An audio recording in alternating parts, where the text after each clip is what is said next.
Hello students. स्वागत है आपका स्टडीज अड्डा यूट्यूब चैनल पर इंग्लिश के ऑनलाइन क्लासेस में। आज हम पढ़ेंगे क्लास 11th इंग्लिश की poem the voice of the rain, जिसे कंपोज किया गया है वॉल्ट व्हिटमैन के द्वारा। वॉल्ट व्हिटमैन एक अमेरिकन पोएट थे और वो एक टीचर भी थे और अपने स्टूडेंट्स में अपनी टीचिंग के लिए या अपने फीचर्स की वजह से बहुत फेमस थे। उन्हीं की ये पोयम है और इस पोयम में उन्होंने बरसात के पूरे चक्र को समझाया है। इस पोयम में उन्होंने बरसात को पर्सनिफाइड किया है, जैसा कि आप इसके टाइटल में ही देख सकते हैं। यहाँ पर लिखा हुआ है the voice of the rain. Voice का मतलब होता है आवाज़, परंतु वो आवाज़ जो मुंह से बोली गई हो, ऐसी आवाज़ को हम वॉइस कहते हैं। बाकी सारी आवाज़ को हम साउंड कहते हैं। तो यहाँ पर वॉइस लिखा गया है और रेन बोलती नहीं है, उसके पास मुंह नहीं होता। तो इसको एक ह्यूमन बीइंग या एक तरह से कहा जाए कि इसको पर्सनिफाइड किया गया है, एक आदमी की तरह दिखाया गया है इसको, एक जीव की तरह दिखाया गया है इसको, और इसको पर्सनिफाइड किया गया है। तो इसीलिए लिखा हुआ है कि वॉइस ऑफ द रेन। यहाँ पे साउंड ऑफ द रेन नहीं लिखा हुआ है, जबकि लिखना चाहिए साउंड ऑफ द रेन, क्योंकि वॉइस तो वो है जब हम मुंह से बोलते हैं, पर यहाँ पर मुंह से तो बोला नहीं जा रहा है, रेन जो है वो मुंह से बोलेगा नहीं, फिर भी लिखा हुआ है वॉइस। तो इसका मतलब ये हुआ कि यहाँ पर रेन को पर्सनिफाइड किया गया है। आपने फिगर्स ऑफ स्पीच पढ़ा होगा, तो वहाँ पर एक फिगर ऑफ स्पीच आपने पढ़ा था, पर्सनिफिकेशन। तो यहाँ पर रेन को पर्सनिफाइड किया गया है। हम पोयम देखेंगे। पोयम की पहली लाइन है एंड हु आर्ट दाउ। अब यहाँ पर पोएट ने बहुत ही पुरानी फैशन की इंग्लिश इस्तेमाल की है, उसके वर्ड्स को इस्तेमाल किया, बहुत पुराने वर्ड्स को इस्तेमाल किया है। यहाँ पे आर्ट जो लिखा हुआ, आर्ट को हम आर पढ़ेंगे, अभी हम उसको आर पढ़ने लगे हैं।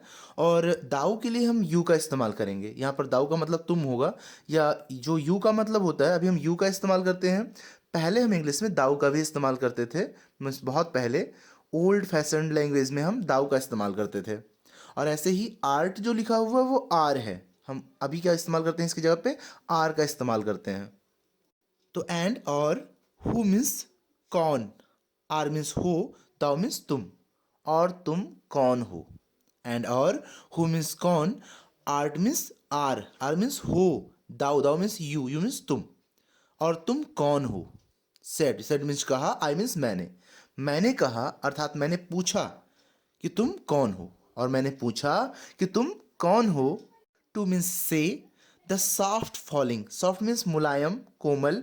अब यहाँ पर फॉलिंग मीन्स होता है गिरता हुआ, तो मुलायम गिरता हुआ, अब इसका मतलब होगा कि धीरे धीरे गिरता हुआ। इस तरह से समझेंगे कि सॉफ्ट मीन्स धीरे धीरे, फॉलिंग मीन्स गिरता हुआ, सावर मीन्स बरसात या बारिश या बौछार, बूंदें।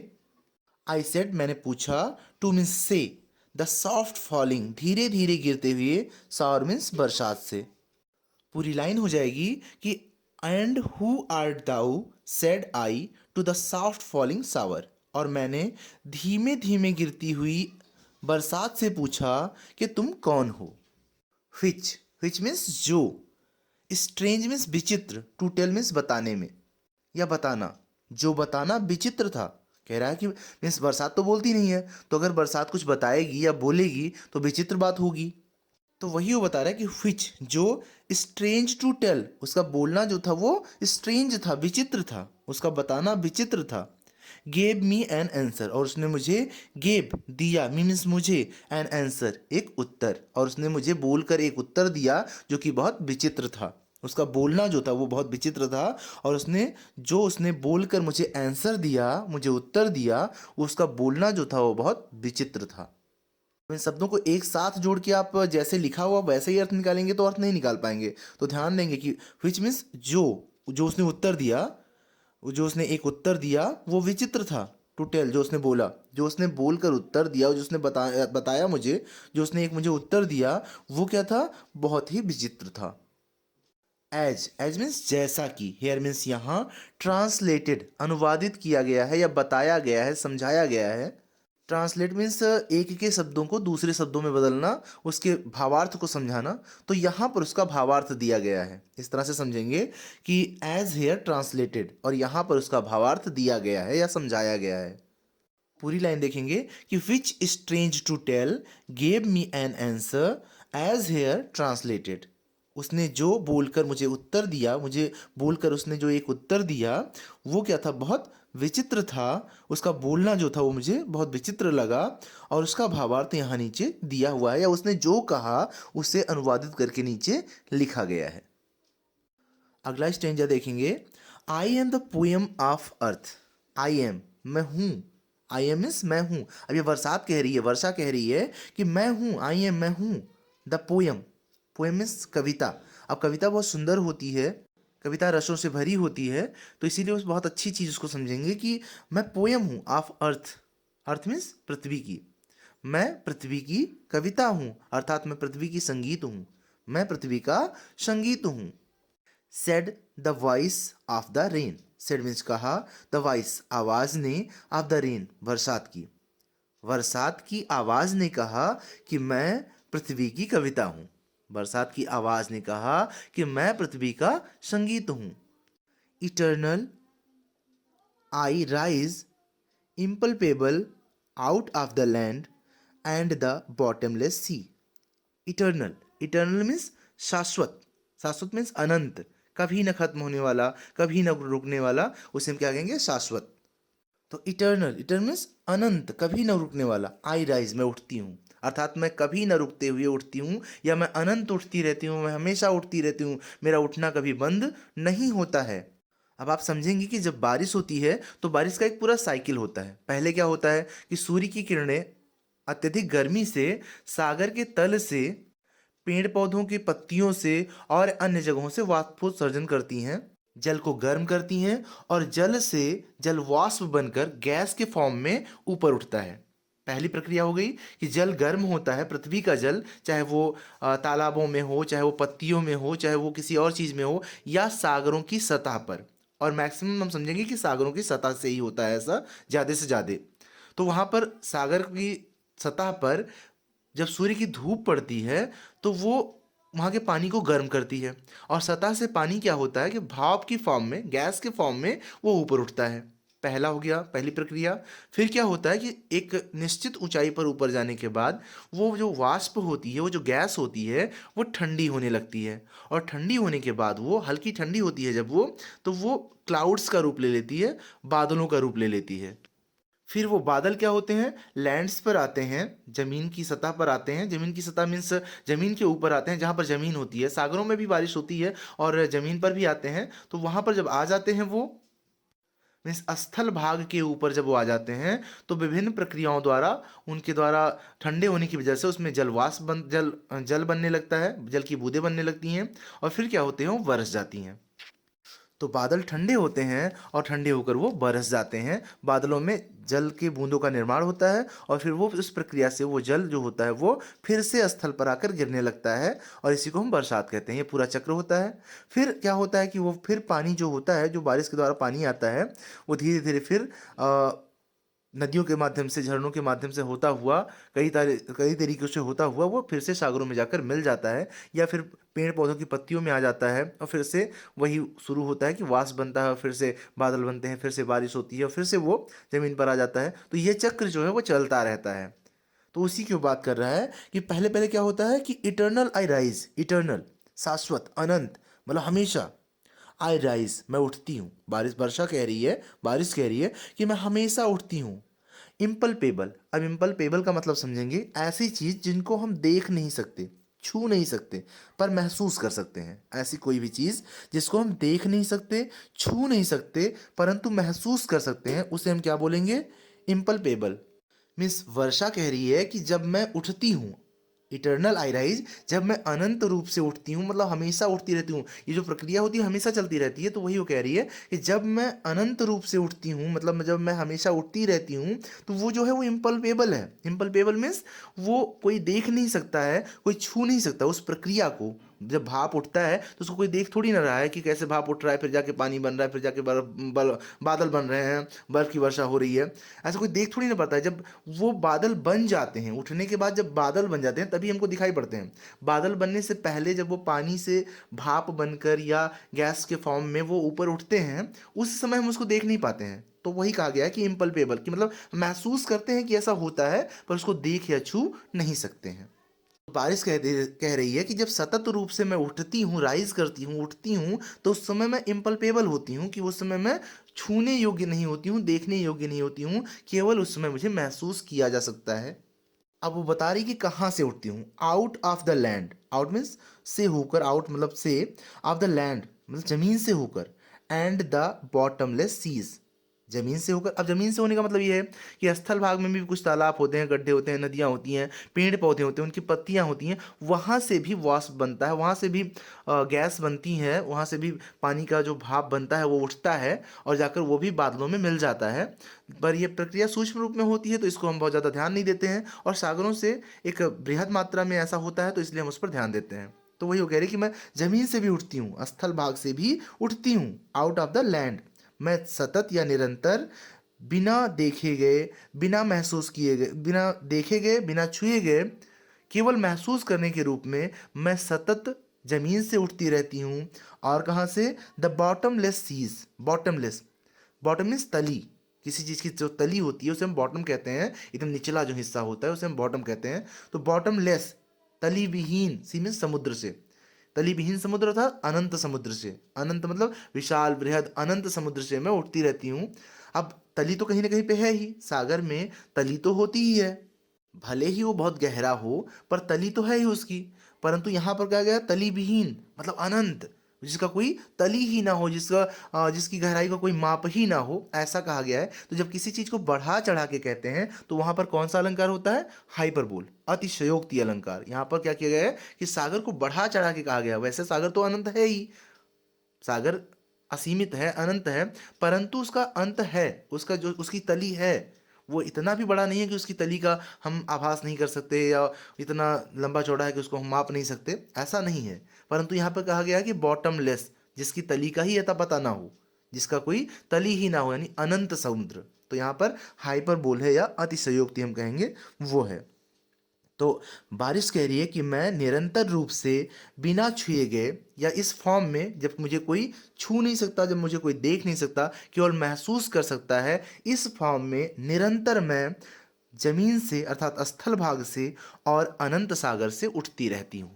फिर से ध्यान देंगे कि इम्पल्पेबल मीन्स मुझे कोई छू नहीं सकता, मुझे कोई देख नहीं सकता, केवल महसूस कर सकता है, और इस रूप में मैं निरंतर, इटर्नल, निरंतर सतत रूप से पृथ्वी यानी जमीन से, स्थल से और बॉटमलेस सी और अनंत समुद्र से लगातार उठती रहती हूँ, लगातार ऊंचे जाती रहती हूँ। अब कहाँ जाती रहती हूँ? अपवर्ड, अपवर्ड मीन्स ऊपर की तरफ, to the heaven, heaven means स्वर्ग की तरफ, ऊपर स्वर्ग की तरफ अर्थात आकाश की तरफ। यहाँ पर हीवन मीन्स ऊंचाई का संकेत किया गया है। तो मैं आकाश की तरफ सतत बढ़ती रहती हूँ, सतत उठती रहती हूँ। वेंस, अब ये भी एक ओल्ड फैशन लैंग्वेज का शब्द है। वेंस, वेंस मीन्स वेयर, जहाँ, वेयर मीन्स जहाँ। वेगुली, वेगुली मीन्स धुंधली। फॉर्म्ड, फॉर्म्ड मीन्स स्वरूप ले लेना या स्वरूप दे देना, स्वरूप पा जाना। तो धुंधला स्वरूप ले लेती हूँ, जहाँ पे मैं धुंधला स्वरूप ले लेती हूँ। अब धुंधला स्वरूप लेने का मतलब वही बादल बन जाती है, तो धुएं जैसे होते हैं ना, बादल दिखाई पड़ते हैं, तो वही कह रही है वर्षा कि मैं धुंधला रूप ले लेती हूँ। एग्ली मीन्स धुंधला, एंड फॉर्म्ड स्वरूप ले लेती हूँ, मतलब मैं धुंधला, जहाँ पर मैं धुंधला स्वरूप ले लेती हूँ। ऑल टुगेदर पूर्णतः चेंज्ड बदल जाती हूँ, जहाँ पर मैं धुंधला स्वरूप ले लेती हूँ और पूर्णतः, ऑल टुगेदर पूर्णतः, पूरी तरह से, पूर्णतः चेंज्ड बदल जाती हूँ, और मैं पूर्णतः बदल जाती हूँ। एंड और येट फिर भी द सेम, मैं वही रहती हूँ। कह रही है कि मैं पूर्णतः बदल जाती हूँ परंतु मैं फिर भी वही रहती हूँ, अर्थात गैस का जो फॉर्मेट होता है वो धुएं के फॉर्मेट में बदल जाता है। यानी जो जलवाष्प उठता है, जल गर्म होता है और गर्म होकर गैस के फॉर्मेट में उठता है, जब वो उठता है तो गैस के फॉर्मेट में होता है, परंतु ऊपर जाके वो क्या बन जाता है? धुएं जैसा बन जाता है, बादल बन जाता है। तो उसका स्वरूप तो पूरी तरह से चेंज हो जाता है, परंतु होता वो पानी ही है। उसका वास्तविक जो स्वरूप होता है वो क्या होता है? पानी का ही स्वरूप होता है। तो वही कह रही है कि यद्यपि मैं वहां पर धुंधला स्वरूप ले लेती हूँ, वैंस जहाँ, वैंस मीन्स जहाँ, वैगुली फॉर्म्ड मैं धुंधला स्वरूप ले लेती हूँ। ऑल टुगेदर चेंज पूर्णतः बदल जाती हूँ, मतलब पानी से मैं बादल में बदल जाती हूँ, पूर्णतः बदल जाती हूँ, परंतु फिर भी एंड येट और फिर भी द सेम मैं वही रहती हूँ, अर्थात फिर भी मैं पानी का ही स्वरूप रहती हूँ, फिर भी मैं पूरी तरह से बदलती नहीं हूँ। आगे देखेंगे अगली लाइन में, आई डिस्केंड मैं उतरती हूँ। अब बारिश उतरती नहीं है, बारिश गिरती है, तो मैं गिरती हूँ, कह रही है मैं गिरती हूँ। टू लैव नहलाने के लिए, मैं गिरती हूँ नहलाने के लिए। द डॉट्स, डॉट्स मीन्स छोटे छोटे कणों पर, मैं गिरती हूँ छोटे छोटे कणों पर। ड्रॉट्स मीन्स सूखी हुई जमीन, सूखी हुई जमीन के एटमीज, एटमीज मतलब कण कण में, एटमीज मतलब छोटे छोटे जो कण हैं, सूखी हुई जमीन के छोटे छोटे कण जो हैं, क्या क्या वो भिगाती है, क्या क्या वो नहलाती है। यहाँ पे लिखा हुआ ना लेव, लेव मीन्स नहलाना या भिगाना, धोना। आई डिसेंड मैं नीचे उतरती हूँ या मैं बरसती हूँ। टू लेव नहलाने के लिए, धोने के लिए, भिगाने के लिए। द ड्रॉट्स, ड्रॉट्स मीन्स सूखी हुई जमीन को।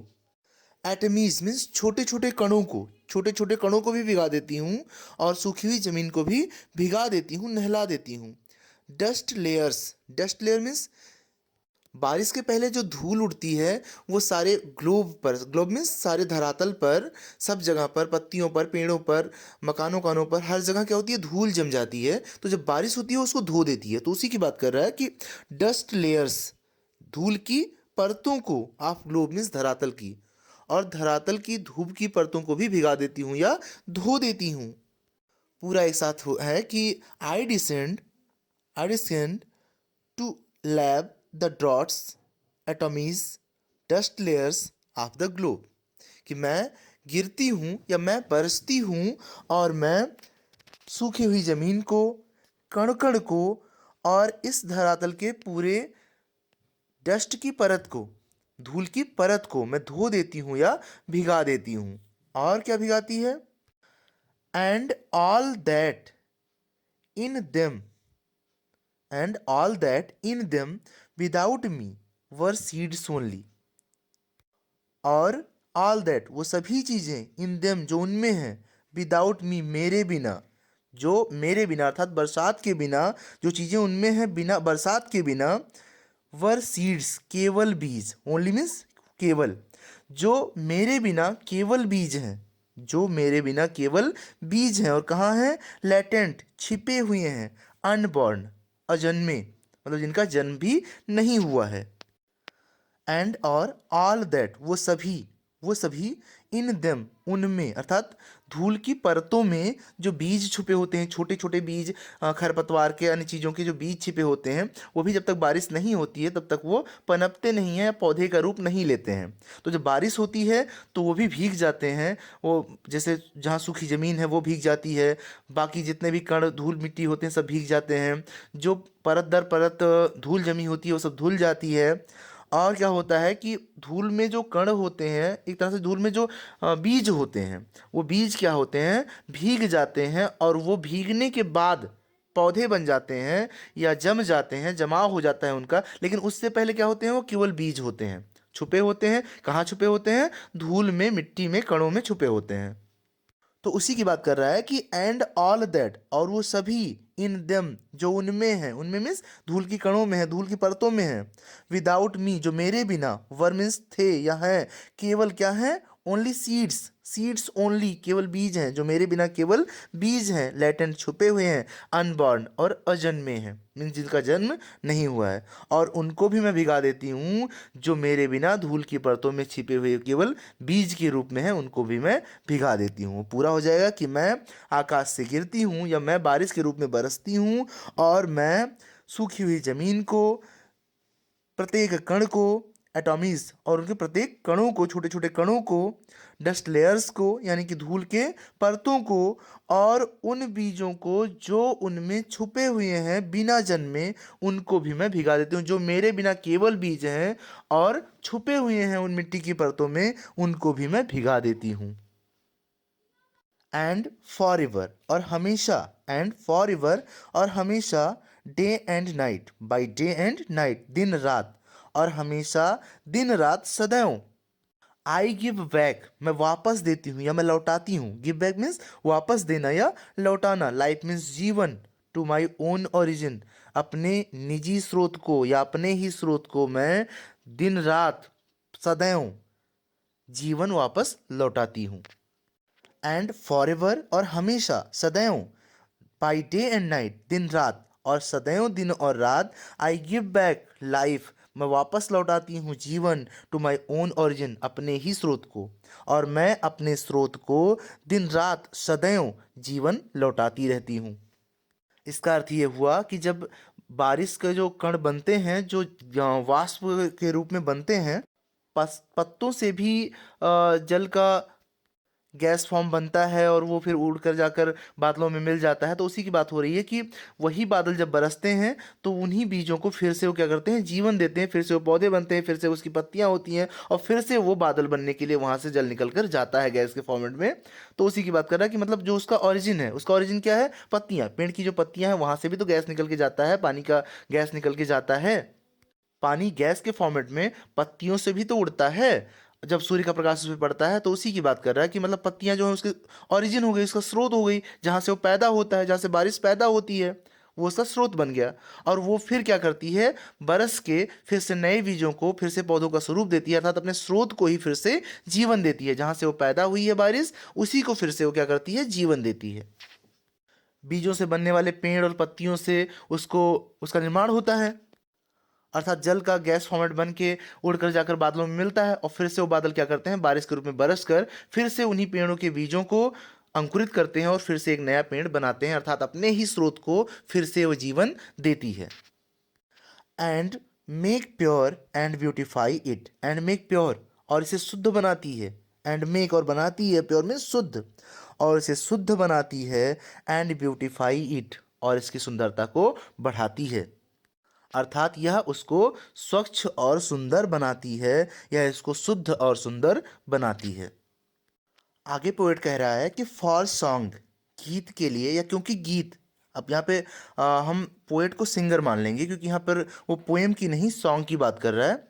तो जो गीत होता है, issuing from its birth place, issuing means जहाँ से शुरू हो रहा है, जहाँ से उसका स्टार्टिंग हो रही है, फ्रॉम इट्स बर्थ प्लेस, इसके जन्म स्थान से, बर्थ प्लेस मीन्स जन्म स्थान, इसके जन्म स्थान से शुरू होकर, इश्यू होकर, शुरू होकर, ये जहाँ से शुरू हो रहा है उसके जन्म स्थान से शुरू होकर, इशूइंग शुरू होकर, फ्रॉम इट्स बर्थ प्लेस, अपने जन्म स्थान से शुरू होकर, आफ्टर फुलफिलमेंट, आफ्टर मीन्स के बाद में, फुलफिलमेंट इसका मतलब होता है फुलफिल करना, मीन्स पूरा करना, तो अपना कार्य पूरा करने के बाद।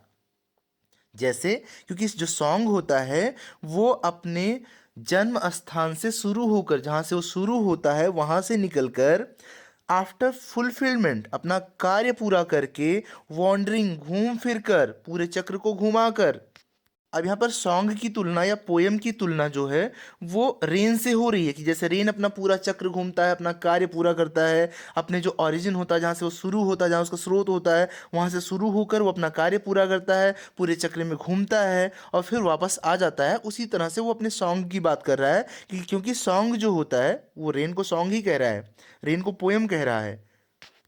तो जो पोयम होती है, जो सॉन्ग होती है वो, या जो रेन होती है वो अपने बर्थ प्लेस से, अपने जन्म के स्थान से शुरू होकर या निकलकर, आफ्टर फुलफिलमेंट अपने कार्य को पूरा करके, वॉन्डरिंग मीन्स अपने पूरे चक्र में घूमकर या घूम फिर कर, रैकेड अनरैकेड, इसका अर्थ होगा कि जिस पर ध्यान दिया जाए या ध्यान न दिया जाए, उस पर ध्यान दिया गया कि नहीं दिया गया, ड्यूली, दोनों स्वरूपों में, इस पर ध्यान दिया गया कि नहीं दिया गया, दोनों स्वरूपों में, विथ लव प्रेम के साथ, रिटर्न्स वापस आ जाती है। अब यहाँ पे बरसात कहें या सॉन्ग कहें, वो अपने बर्थ प्लेस से, अपने जन्म के स्थान से निकलकर, अपनी शुरुआत के स्थान से निकलकर, अपने कार्य को पूरा करके घूम फिर कर, चाहे उस पर किसी ने ध्यान दिया या नहीं दिया, रैकेड और अनरैकेड, उस पर ध्यान दिया गया या नहीं दिया गया, दोनों स्वरूपों में वो प्रेम लेकर वापस लौट आती है या प्रेम के साथ वापस लौट आती है। जैसे किसी ने सॉन्ग गाया, उसको सुनने वालों ने सुना, उसमें कुछ लोगों ने पसंद किया, कुछ लोगों ने नहीं पसंद किया, तो जिन लोगों ने पसंद किया वो थोड़ा प्रेम उसके साथ जोड़ देते हैं और प्रशंसा के रूप में अपना प्रेम जोड़कर वो वापस कर देते हैं और वो प्रेम के रूप में उसके पास आ जाता है जो उसका सिंगर होता है। ऐसे ही रेन जो होती है वो जहाँ से शुरू होती है वहाँ से निकलकर, अपने जन्म स्थान से निकलकर, अपने कार्यों को पूरा करके, अर्थात बीजों को भिगाकर, धरती को भिगाकर, सूखे स्थानों को भिगाकर और धूल की लेयर को साफ करके, सब जगह से घूमकर, वॉन्डरिंग घूमकर, चाहे उस पर कोई ध्यान दे या ना दे, चाहे बरसात पर कोई ध्यान दे या ना दे, दोनों स्वरूपों में और प्रेम के साथ वो वापस लौट आती है। अगर आपको ये वीडियो पसंद आए तो इसे लाइक करें और अपने फ्रेंड्स को शेयर करें ताकि वो भी इसका लाभ उठा सकें। ऐसी और भी वीडियोज के लिए आप इस चैनल को सब्सक्राइब कर सकते हैं। Thanks to all viewers.